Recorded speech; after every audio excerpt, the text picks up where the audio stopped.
Hello there. Thank you very much, first of all, for asking me to present at this forum. It's a real great honour for me to do that and presenting from the UK. So, as an introduction to myself, my name is Simon Grove and I'm the Product Director at Explore Worldwide. A little bit of background on me. I travelled overland in the mid-90s from London to Nairobi, which gave me my first experience of West Africa, an incredible experience. And since that overland journey, I've been involved in adventure travel as a job for all my life. So I initially started off as a tour leader. I then graduated to come into an office environment where I've worked as a product manager, and I've moved my way up from product manager to head of product to now product director at Explore, and I have responsibility in that role for the operation and the creation of all of the products which we sell. In essence, in summary, I love football, I love travel, and I also love football. So those are two of my real passions in my life. But the company I work for, Explore Worldwide, we're a UK-based operator. We actually began operations in 1987, and West Africa was one of our first destinations, one of the first destinations that we travelled to. We now travel to over 90 different countries, and we've got over 350 itineraries.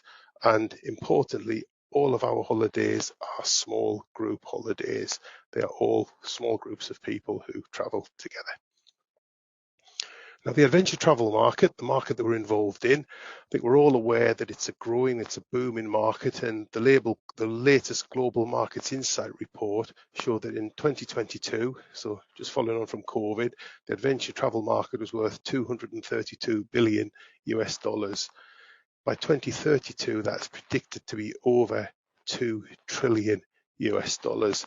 Now, the small groups are a small part of that whole market, and the small groups today are my focus. So that is what I'm going to focus on.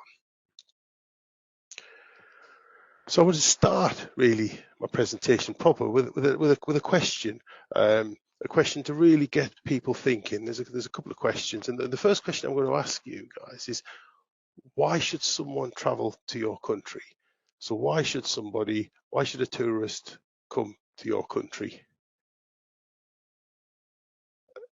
And once you think of that, I'm also going to ask the question a slightly different way. I'm going to ask for another angle, and I'm going to say, what is going to make someone come to your country rather than another destination? So it's the same question, but it's asked in a different way.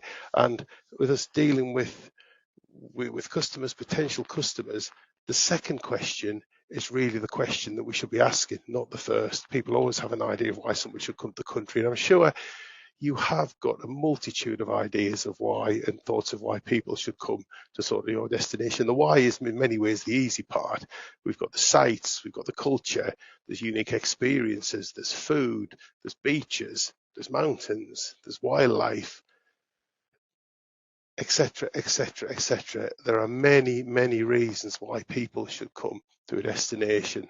And I would also say I could ask this question to any of our DMCs in any of our 90 countries, and they would all have the same answer of why people should come to the country. And we'll talk about that a little bit later as we go on through the presentation. The next question I want to ask is, who should help you get customers and clients to your country? And I would say, as I work for a tour operator, but a tour operator partner is essential for you to get customers and guests to your destination, which actually sounds really easy. It sounds easy. We've got a $2 trillion market, which is, expected to boom. You've got the sites, you've got the things for people to see. So get a tour operator partner, and we will be able to start operating in your country. And again, just an explanation for all, because again, I'm sure there's a bit of terminology used. I just want to make sure all people understand what the terminology is, but there's sort of the difference between really tour operators and DMCs, local suppliers. Tour operators sell the product. So I'm a tour operator, I sell the product. My team has input into the design of the product, but ultimately we sell and market the product. And the DMC, a destination management company, you guys, the DMCs, provide all the services and operate the product. So we put it together with you guys and we sell it, you operate it. So it really is a symbiotic relationship, and one cannot function without the other. in my opinion. A tour operator needs a DMC, and a DMC needs a tour operator in order to generate the customers to come to destination. So I'm going to get down to really the nitty gritty of what I'm here to do and say, what does a tour operator, what do we want from a DMC? What do we expect from DMCs? And that is really the focus of the next part of my talk of, how can you make yourselves as accessible and open to tour operators as you possibly can and put yourselves in the best position. So a tour operator's dream DMC, of what I'm always looking for, is someone who will work to give our customers the best experience from the moment they arrive in a destination until the time they leave. That is one of the things that we really strive for and explore. We want people to have this experience, and it's an easy sentence to write, but what does that mean? And really, in essence, it means that we want to give people safe holidays, sustainable holidays, experiential holidays. We've got to give them value. It's not necessarily cheap, it's got to be value, and it's got to be educational and fun. And that is the market that is growing. The people that are looking for safe, sustainable, experiential holidays, which are good value and are educational and fun. And again, that probably sounds sort of relatively simple, and it's something, which we really try to adhere to in the office, in our headquarters in the UK. And we work, and I thought, again, this would be a little bit of an insight to you, but one of the ethos of the company that I work for is that we are always trying to be better than yesterday. We're always trying to make improvements. So we're always trying to be better than what we were. And again, that's a really important point as we move on for what we are looking for from an operator. We want a partner who shares the values that we have. They must share our values and what we want.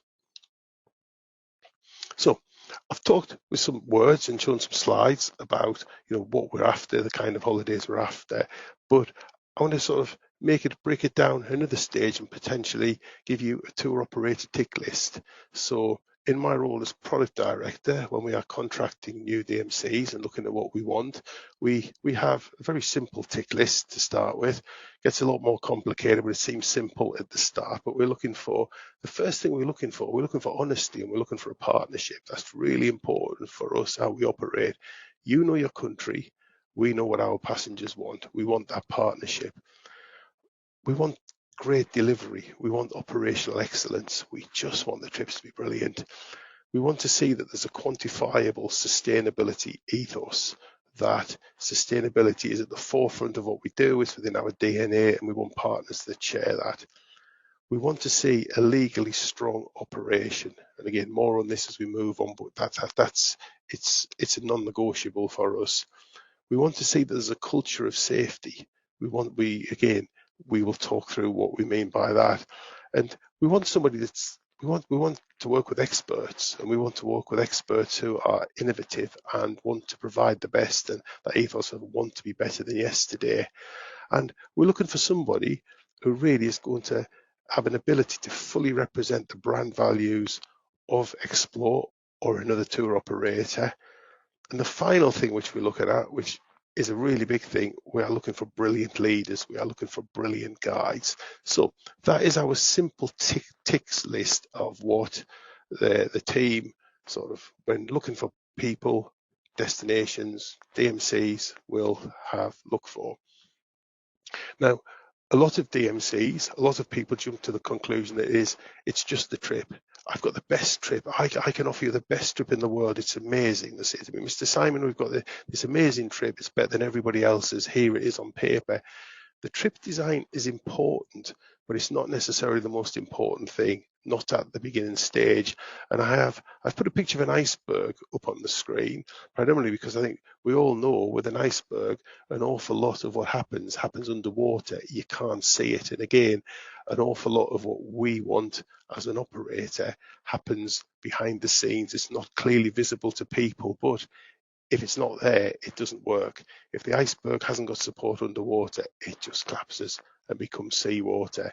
So it is the tip of the iceberg, what we're after. And the main thing which we really want to look at initially is safety and legislation.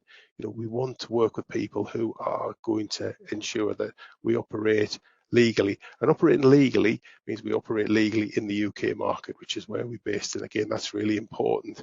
and it can seem really boring. It's not the most exciting part of tour operating, of making sure you tick all the boxes and everything works, but it has to be done. It protects us and it protects you. And often we won't go beyond the initial discussions if we can't find somebody who is going to operate in this manner. And again, that applies for the vast majority of good tour operators from the UK, Europe, Americas, and Australia. There's a couple of musts here. And to get over that initial hurdle of being able to work with us or us to consider you, you must get public liability insurance. We've previously, when I said about the safety legislation, that we will it's something that we look for. We do look for the protection element that it gives. Protects you, protects us. Liability insurance is essential for us. Again, if you're struggling to get that in your destination, we can help with that, but it is something which we require. And we also ask at a really simple level, people, please read and understand the contracts which we ask you to sign and the paperwork which we give you, because there is a lot of it.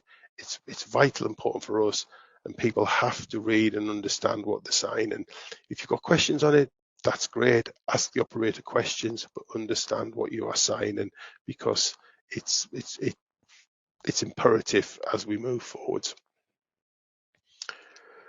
It is our aim as an operator, and again, we do get onto the nice part of designing trips in a bit, so don't worry about that, but it is our aim as an operator to stop problems before they start.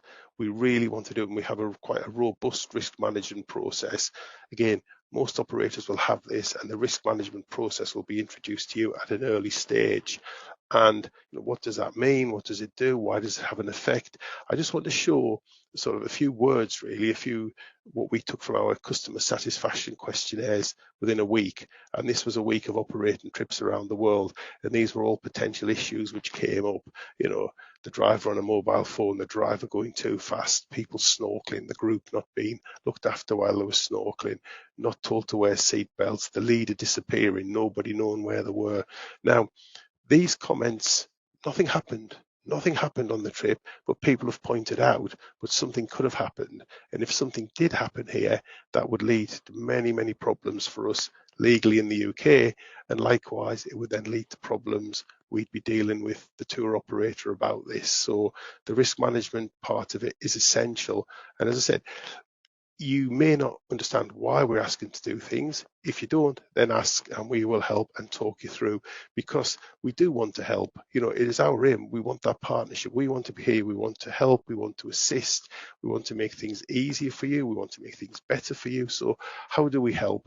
We have a risk manual. So when we look into work with operators, we will share our risk manual, which details how we want to operate. And again, it goes back to, this is not something which I just make up, or we'll do this, we'll operate like that.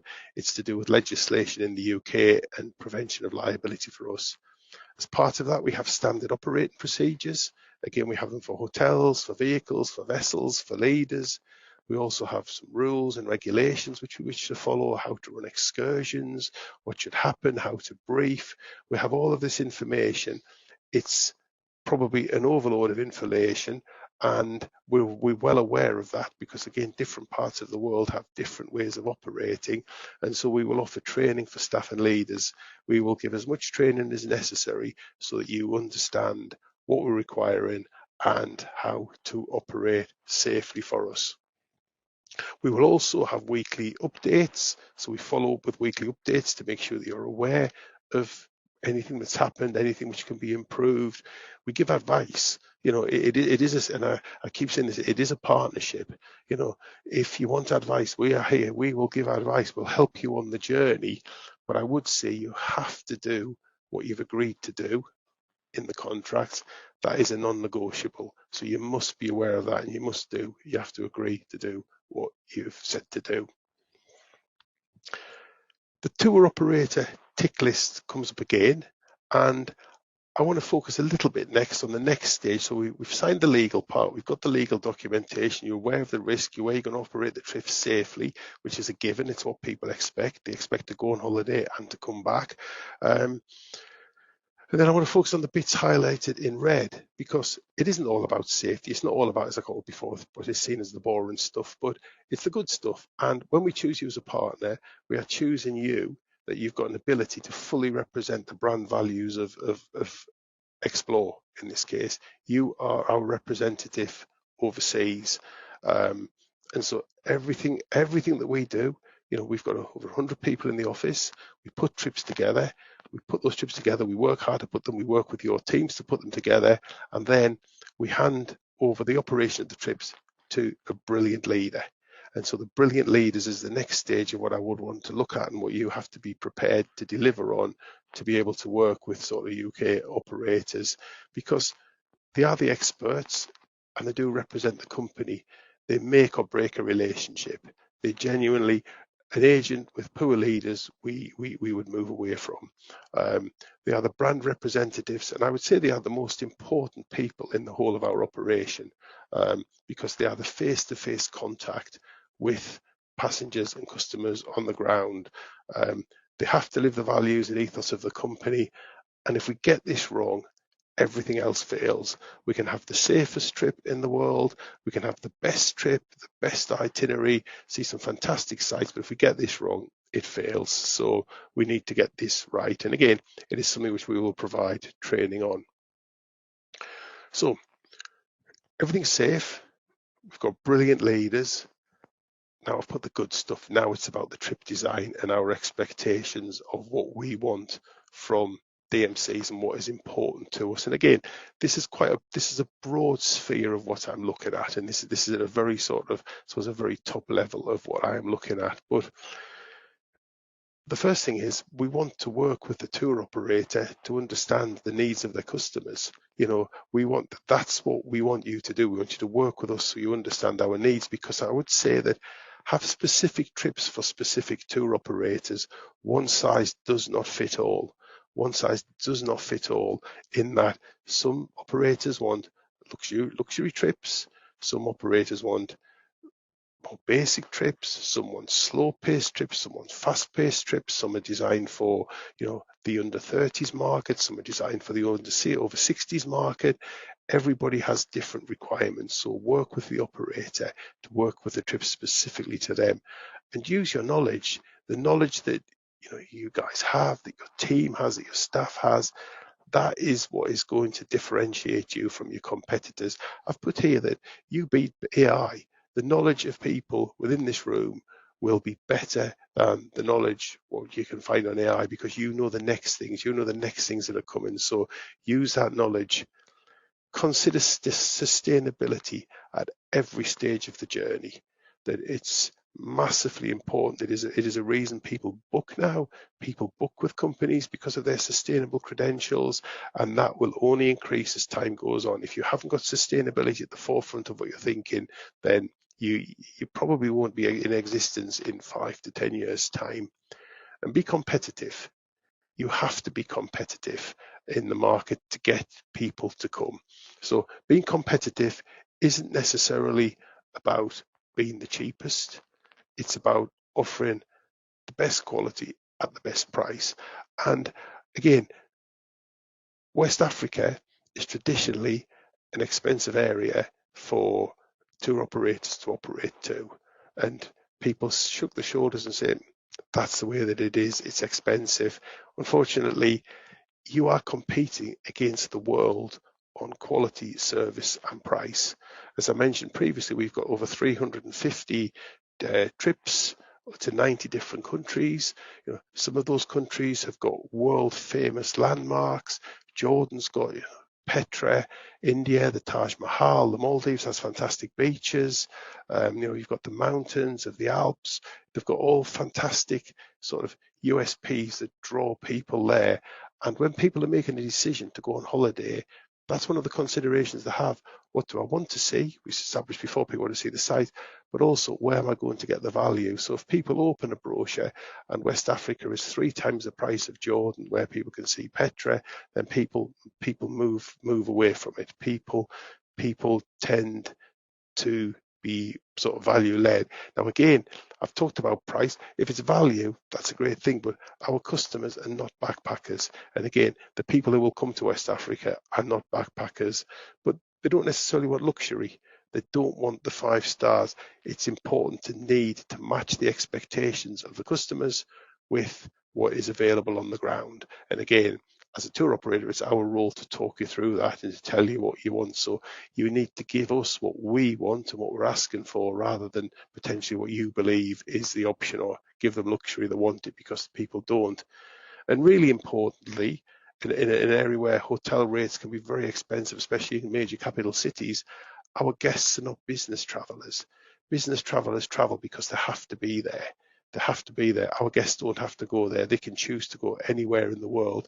So again, when putting trips together, we need to consider how we can potentially minimise some of the expensive costs in some of the major cities and balance that out, so we can get a trip which is competitive, which is balanced, and which sees all of the things that we have to see. And I would say, when people don't get many travellers come in, they tend to charge a higher price. That's the way it is to cover costs. But aim for higher volumes of customers. Be take a risk, aim for higher volumes of customers, the financial benefits will come. If West Africa is a good value destination, perceived as a value destination, customers will come. The more customers will come, the more money will be made. So aim for higher volumes of customers than potentially what are coming through at the moment. So we've talked about value, and now talking about the real nitty gritty, as I said, of the trips, but focus on the unique experiences of what you're going to get. Authentic, and I think this is where West Africa really does rise, and it really does shine, that authentic customer experiences are the undoubted winners. That's what people want. All the research shows people want authentic experiences. They don't want tacky cultural shows. They don't want that.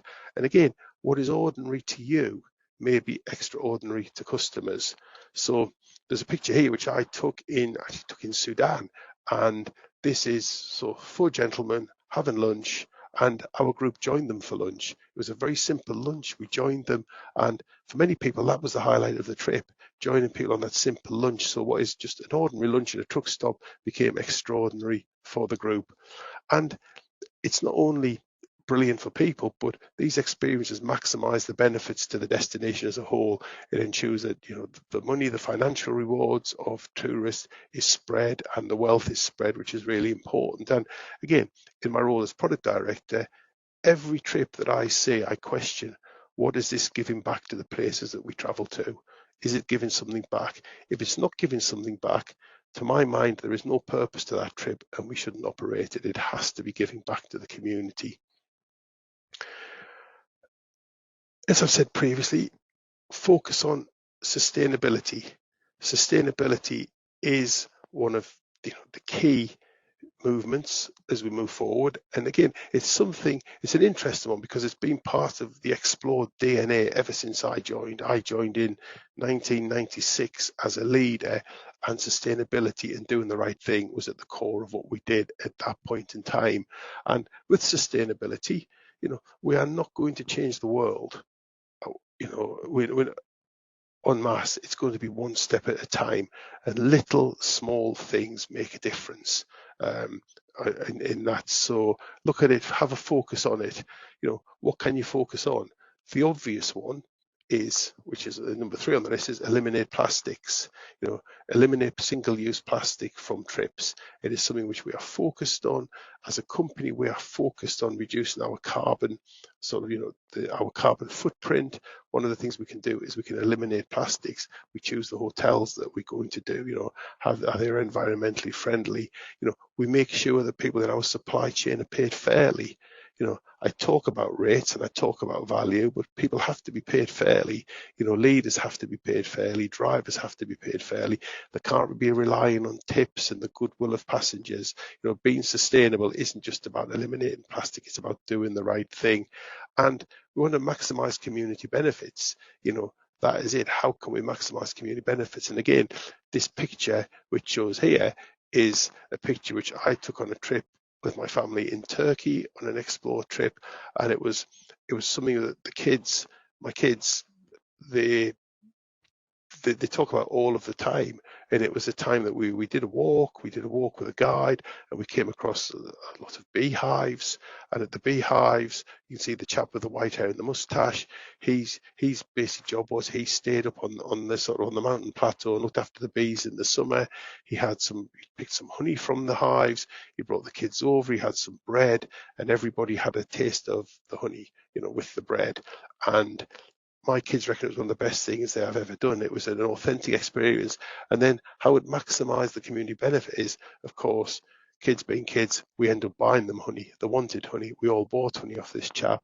And so what was a magical, authentic experience also had a benefit. And that is one element that we can be sustainable. And it's an easy one, but designing these into your trips is important for me.